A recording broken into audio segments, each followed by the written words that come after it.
A Organização das Nações Unidas vem alertando que a meta do Acordo de Paris, assinada em 2015, de limitar o aumento da temperatura média global abaixo de 2 graus em relação aos níveis pré-industriais, corre o sério risco de não ser alcançada.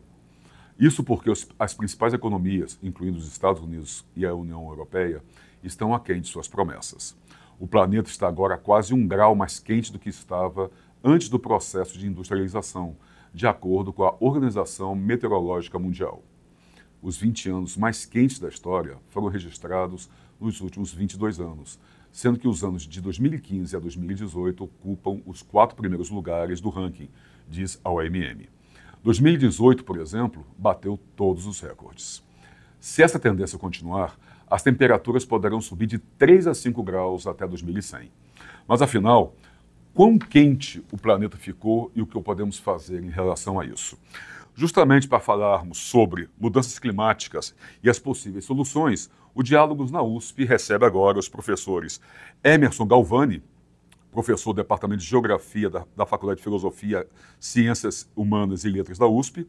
O professor Emerson foi presidente da Associação Brasileira de Climatologia entre 2008 e 2010. Professor, muito obrigado pela sua presença.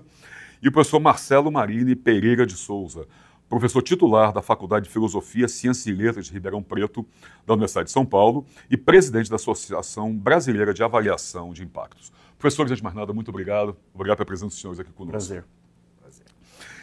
Vamos começar, eu queria trazer algumas coisas para o senhor, vamos falar de uma forma mais abrangente. Como vimos na apresentação, o mundo está 1 grau mais quente do que estava antes do chamado processo de industrialização, chamada Revolução Industrial. 1 grau pode não parecer muito, mas segundo o painel intergovernamental sobre mudanças climáticas, o IPCC na sua sigla em inglês, o principal órgão internacional sobre aquecimento global, se os países não tomarem uma atitude, o mundo enfrentará mudanças catastróficas. O nível do mar vai subir, a temperatura e a acidez dos oceanos vão aumentar e a nossa capacidade de cultivar alimentos como arroz, milho e trigo estaria ameaçada. Professor Marcelo, é isso mesmo? Quer dizer, é uma previsão catastrofista ou uma previsão realista se nada mudar? Não, não é catastrófico, infelizmente, né? Infelizmente não é. Mas há mais coisas a serem acrescentadas nessa lista, que já é grande. Já é grande, já é assusta grande. o suficiente, né? Sim, mas eu faço questão de mencionar porque nós poderemos entender as dificuldades em agir, né?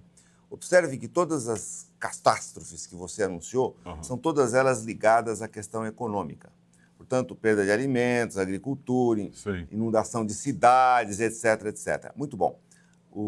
Os seres vivos da Terra, eles se alteram, né, em funções, como a gente fala, em escala geológica. Eles têm que fazer uma adaptação e etc.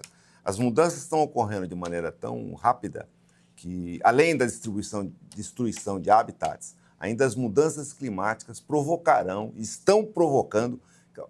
As mudanças climáticas não é um clique para daqui a pouco. Esse clique já aconteceu. Sim, ele já vem acontecendo. Exato. O clique, né, já ocorreu. Nós estamos em plena era das mudanças climáticas. Então, a queda da biodiversidade pela ação humana associada às questões de mudanças climáticas, a perda é enorme. Então, o grande problema ambiental hoje é a perda de biodiversidade. Portanto, pode colocar aí na sua lista, também isso, a perda de biodiversidade, que é muito grande. Portanto, nesse sentido, lamentavelmente, as previsões estão se concretizando. Há uma perda, sim, de uma série de questões ambientais e os cenários montados estão, infelizmente, ocorrendo. Alguns deles de maneira mais célere, mais rápida do que a previsão inicial. Por quê? Porque o ser humano insiste em contribuir com esse processo e não atender às questões globais e sim continuar atendendo apenas e unicamente os interesses econômicos das suas sociedades. Já vamos tratar disso, porque esse acho que é um ponto fulcral dessa nossa conversa e de todo esse problema das mudanças climáticas. Mas eu queria trazer para o professor Emerson, quer dizer, se é isso mesmo, quer dizer, porque nós estamos falando, professor, e o professor Marcelo colocou muito bem, não é só a questão da mudança climática, nós estamos falando de um planeta que daqui a pouco vai passar fome. Se isso continuar acontecendo, o risco também é muito sério. Quer dizer, o quanto essa teoria pode ser modificada, ou essa perspectiva pode ser modificada, e o que ainda não foi feito? Porque, como o senhor Marcelo colocou, o clique já foi dado. Mas as pessoas veem o clique e continuam fazendo. As grandes corporações e os países mais desenvolvidos. Eu acho que vamos começar um pouquinho entendendo o que é o efeito estufa, né? Sim, acho mais nada. Talvez do ponto de vista mais pedagógico. O efeito estufa é um processo natural que ocorre no planeta Terra. Aliás, ele é benéfico para a existência desse balanço térmico, né, professor? Necessário, né? É uma espécie de um cobertor de gases que tem ao redor do planeta e que faz com que a radiação solar entre no sistema e parte dela não saia do sistema. Então você consegue ter aí um equilíbrio, né, um balanço entre ganhos e perdas de energia. E o gás carbônico, o CO2, né, que é o grande vilão desse processo todo, né? Né? Existem outros gases do efeito estufa, mas o gás carbônico é o mais evidente assim nas pesquisas. É como se esse cobertor estivesse ficando mais recheado, né? Então, o aumento da concentração de ppm na atmosfera terrestre faz com que a radiação solar entre e não consiga sair da forma como sairia, né? Então, isso se deve, em parte, às atividades industriais, principalmente queima de combustíveis fósseis, todo esse processo de industrialização que a sociedade passou nos últimos 200 anos. Nos fóruns da climatologia, a gente já... Durante muito tempo houve uma discussão se de fato a temperatura do planeta estava aumentando. Hoje já é consenso que ela está aumentando, já não tem mais... Existe um grupo de pesquisadores que ainda defende o resfriamento do planeta, né? Mas a gente já tem evidências muito fortes de que a temperatura planetária está aumentando. Em áreas urbanizadas e em áreas não urbanizadas, né? Até mesmo em locais no meio do Oceano Atlântico, a temperatura dos oceanos, a temperatura está se elevando, né? Acima dos padrões habituais. Então, hoje o que se discute é a temperatura do planeta está aumentando. Qual que é a causa disso? Sim, isso né? Eu perguntava para o senhor. Tem uma forçante natural, né, associada aos ciclos geológicos que o professor comentou, os ciclos, e uma forçante humana, né? A gente está tentando descobrir qual que é o nosso papel nesse processo, né? E o que seria exatamente essa forçante humana, professor? A forçante humana é isso. Nós estamos, por exemplo... Nós estamos jogando contra o patrimônio, é isso? A gente emite gases do efeito estufa, que contribui para o aumento desse cobertor, mas também as nossas atividades diárias acabam intensificando esse processo. Por exemplo, em uma grande cidade, o seu veículo produz calor. Sim. O ar-condicionado que está refrigerando aqui dentro, lá fora ele está produzindo calor. Então, a própria cidade produz calor. Então, a própria atividade humana produz calor, né? Nós produzimos calor diariamente. Eu produzo calor, né? Sim, sim. São 7 bilhões de pessoas produzindo calor, então... É bastante calor. E aí, não só produzindo calor, mas degradando, poluindo, sim. Né? No dia a dia, a gente acaba potencializando isso, né? Aí, então, em cima disso, inclusive, que o senhor comentou, eu queria trazer para o professor Marcelo uma outra coisa, que as grandes porções do hemisfério norte presenciaram essa sucessão de ondas de calor, né, que atingiu a Europa, a Ásia, a América do Norte e o norte da África, resultado de fortes sistemas de alta pressão que criaram uma chamada redoma de calor. Aí eu queria saber dos senhores, trazer para o professor Marcelo, o que seria exatamente essa redoma de calor? É isso que o professor Emerson está comentando ou seria uma outra coisa? O que seria isso exatamente? O que nós precisamos entender é que o aumento da temperatura, né, fruto dessa questão geológica e das atividades antrópicas, ela não vai se verificar de uma maneira única. Aumenta a temperatura, portanto, os verões ficarão mais quentes, ao contrário. Não é tão simples assim, né? Não é tão simples assim. Ela vai provocar, eu vou chamar de desequilíbrios, mas eu prefiro chamar de alterações. Certo. Porque não sei se já houve equilíbrio, né? São ciclos, né? São ciclos. Então, alterações naquele formato que nós estávamos habituados, de chuvas, vento, porque a chuva não é homogênea, né? Você pega a região de onde eu venho, Ribeirão Preto. Aliás, em Ribeirão Preto nós não vamos sentir muito as questões de aumento de temperatura, porque lá já é quente o ano faz todo, muito então calor. não haverá problema. Porém, esses ciclos de chuva, na época do verão, inverno, etc., eles vão ser bastante alterados, já estão sendo alterados.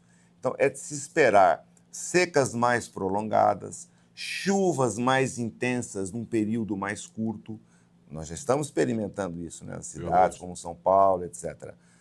Então, a modificação climática, ela não é por uma redoma, ela é planetária. Sim. Alterações, portanto, na temperatura dos oceanos e, com isso, muda completamente as questões de fluxos do próprio mar.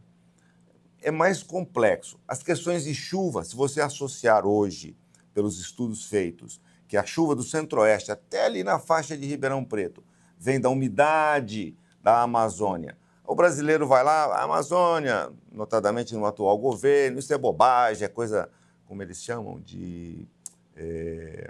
enfim, coisas de esquerdista, etc. Sim. Derruba a Amazônia para...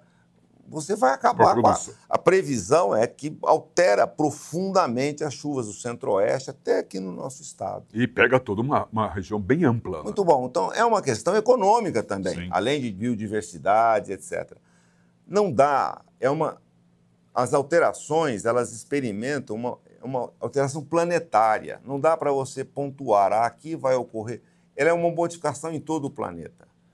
Nas calotas, que estão tendo degelo muito mais acentuado, provavelmente libera mais gases de efeito estufa que estavam lá contidos. Portanto, é um processo global, nós não podemos colocar de maneira pontual. Se quisermos falar no Brasil, nós temos previsões, né? Sim. De acentuamento de seca no Nordeste, recrudescimento de chuva no Sul. Se tirarmos, como estamos fazendo com muita competência, né? Todo ano a gente tira bastante da floresta amazônica, haverá, sim, um desequilíbrio, uma alteração do sistema de chuva. É isso que nós precisamos entender. Agora, por que isso ocorre? Bom, aí fica para um próximo segmento. Né? Então, exatamente. Que o Emerson mencionasse um pouco a respeito disso. Claro, e trazer também para o professor Emerson uma outra questão em cima disso, que o IPCC já argumenta que aqueles 2 graus de tolerância não seriam mais suficientes. Já não é, mas por aí. É isso mesmo, professor? O que o senhor acha disso? E o que seria suficiente? Qual caminho deveríamos partir? É uma pergunta bem ampla e difícil, né? Eu acho que a gente tem que sair de um discurso mais global e até um pouco distante da nossa realidade diária, né? Do dia a dia, do cotidiano, né? E tentar trazer esse debate com uma proximidade mais da comunidade. Inclusive, eu acho que esse espaço aqui, né? Tem uma função de trazer essa orientação, né? Aproximar esses temas que parecem ser tão distantes, né? Sim, mas não é, está no nosso dia a dia. Né? IPCC, OMM, aquecimento de 1 grau. Parece que isso é tão distante da comunidade, né? Que se você encontra as pessoas na rua e pergunta para elas qual a percepção delas muitas vezes é baseada no que a mídia apresenta, né? Então, parece que é um tema muito distante. Então, a nossa proposta de trabalho é tentar trazer esses temas tão distantes para a proximidade diária dos nossos alunos, tanto da universidade quanto da escola pública e privada, né? Claro. Levando esses temas que são ásperos, difíceis de dialogar com a vida diária nossa, para os alunos, né? Então, começando a conscientização desde o ensino fundamental e médio até o ensino superior e caminhando para a pós-graduação. Então, se a escola não tiver condições de trazer esse debate para o nível local, sair do nível global e chegar no nível local, é bastante difícil desse assunto chegar, né? Dessa forma, como fazer essa ideia, essa preocupação com o clima chegar nas crianças, nas escolas públicas, por exemplo, no ensino fundamental, no ensino básico? O que pode ser feito, o que pode aproximar esse tema do dia a dia das pessoas, ou dos mais jovens, inclusive, porque é uma questão de educação, é prática educacional, é prática cotidiana. Uhum. Esses temas de mudanças, no livro didático, hoje esse tema está aparecendo como mudanças ambientais, não é mais mudança climática, Sim. né? Ele já é um pouco mais do que a mudança climática um pouco mais amplo. Como né? o professor Marcelo falou dessa questão da perda de biodiversidade, né?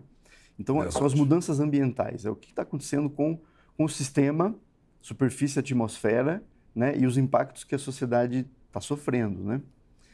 Então, quando a gente fala de 1 grau de temperatura, de aumento, parece que é pouco, mas não é. Porque o que tem se percebido são os extremos, né? Mais importante do que a média é avaliar os extremos, né, de temperatura, tanto de calor quanto de frio, os extremos de chuva, né? Então, hoje, foi estabelecido as práticas como componentes curriculares, que é obrigatório em todos os cursos que têm bacharelado e licenciatura, e que dentro dessas práticas como componentes curriculares, os professores têm que desenvolver temas voltados para o ensino médio fundamental, né? É aquela diferença entre a geografia, né, a área que eu atuo, né, na faculdade, da academia, e a geografia da escola. Né? Então, o objetivo é tentar trazer essas duas geografias o mais próximo. Como aproxima isso? A gente tem proposto equipamentos, né, bem simples. Aqui é um equipamento que um colega nosso lá do laboratório desenvolveu, o professor Tarek, que ele utiliza muito, a gente utiliza. É um instrumento que mede temperatura e umidade. Temperatura do ar de bulbo seco e bulbo úmido. A gente molha essa gaze aqui e os alunos utilizam isso na prática diária. Com esses dois valores de termômetro de bulbo seco e úmido, a gente determina a umidade relativa do ar. Qual o nome desse? Chama psicrômetro. Psicômetro. Psicrômetro, meio complicado, né? Mas ele mede a temperatura do ar seco e do ar úmido. E com esses dois parâmetros, a gente acha a umidade relativa do ar. E com isso, a gente determina o conforto da sala de aula, se está quente, se está frio, se está úmido, se está seco.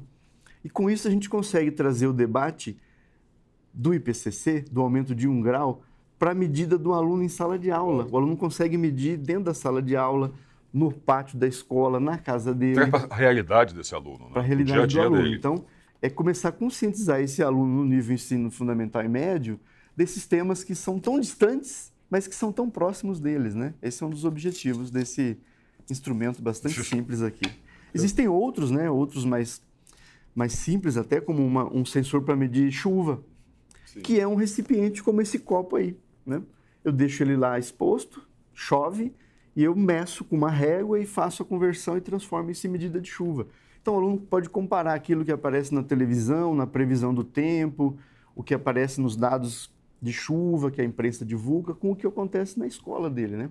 Então, é trazer o tema da climatologia, das mudanças climáticas, das mudanças ambientais, para esse nível escolar. Certo. Professor Marcelo, isso é um passo importante, mas é o suficiente? Ou já é, pelo menos, um bom caminho a ser seguido? O que você acha? É conhecido que a mudança de comportamento, especificamente do ser humano, né, só se dá por intermédio da educação. Seja formal, como a Emerson está mencionando, um equipamento muito bem boladinho e certamente de grande alcance, como também a educação não formal. Portanto, a educação ela é fundamental para que a pessoa tenha outras atitudes a partir de valores adquiridos. Porém, o sistema econômico, que é hegemônico, quer dizer, nós estamos aqui falando de alterações provocadas por um sistema de produção e que ele não está respondendo a contento das necessárias alterações dele, pelos valores que ele tem, fundamentalmente lucro, né? Ainda se mede mundo afora o desempenho de um país pelo produto interno bruto. Isso significa que se eu tirar toda a mata, toda a vegetação nativa de um país, ele aumenta o PIB, né? Quer dizer, ou seja, positivo, coisa bacana, boa. Né? Bacana. Só que não, né? Só que não. Pois é, então, não. Agora, se você transportar esse pessoal educado, consciente, etc., para uma postura de empresas, não é simples. Exemplos atuais do Brasil. Ocorreu aquela criminosa devastação em Mariana. Sim.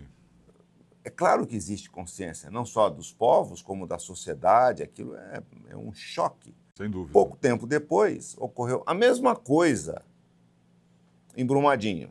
E aí, cadê a consciência da população? Tenho absoluta certeza, todos nós clamamos para que sejam penalizados os responsáveis. Nada acontece, porque o sistema, né, capitalista, com todas as suas forças engendradas e, notadamente, os interesses econômicos políticos, que eles andam absolutamente juntos, não dá suporte, não dá guarida, não dá abrigo a essa consciência existente da sociedade. É isso. Portanto, ele é um bom começo, até porque a partir dele se pressiona mudanças, alterações, mudança de comportamento de consumidor, e etc. Portanto, ele é fundamental. Sem ele não há a mudança. Porém, nós precisamos de mais coisas, de políticas públicas a respeito. Exato, isso que eu trazer para o professor Emerson, quer dizer, que políticas públicas podem ser empreendidas nesse sentido? Porque nós estamos conversando aqui, a questão vai além da questão climática, ambiental, uma questão econômica, pesada. Tá? Isso talvez seja o X da questão aí, porque os países industrializados não aderem com tanto afinco a essa questão. Marcelo, não são só os países industrializados. Eu acho que os países como nós, né, que estamos num processo, claro, de periferia do mundo, né, que são desindustrialização, nós temos uma parcela considerável no desmatamento e em outras atividades também. Portanto, se eles têm, sim, uma parcela de contribuição a ser dada, nós também temos. Talvez nossa ciência seja até maior. Em alguns aspectos, com perda de biodiversidade, seguramente. Portanto, muito mais é a maneira pela qual a sociedade vai se organizar e atacar essa encrenca, sim, do que propriamente colocar a culpa na China, nos Estados Unidos, na Europa, é sempre botar o dedo, não adianta nada. No Trump, nós temos o Bolsonaro, e a coisa não é simples assim. Tá. Professor Emerson. Eu tento trabalhar sempre no nível local. Sempre... Eu viajo e o Emerson me puxa, você já reparou, né? Ótimo, ótimo. Por isso a parceria está tão boa aqui. São as práticas diárias, né? Desde você orientar as crianças, os nossos filhos, os nossos alunos em práticas diárias de conscientização, né?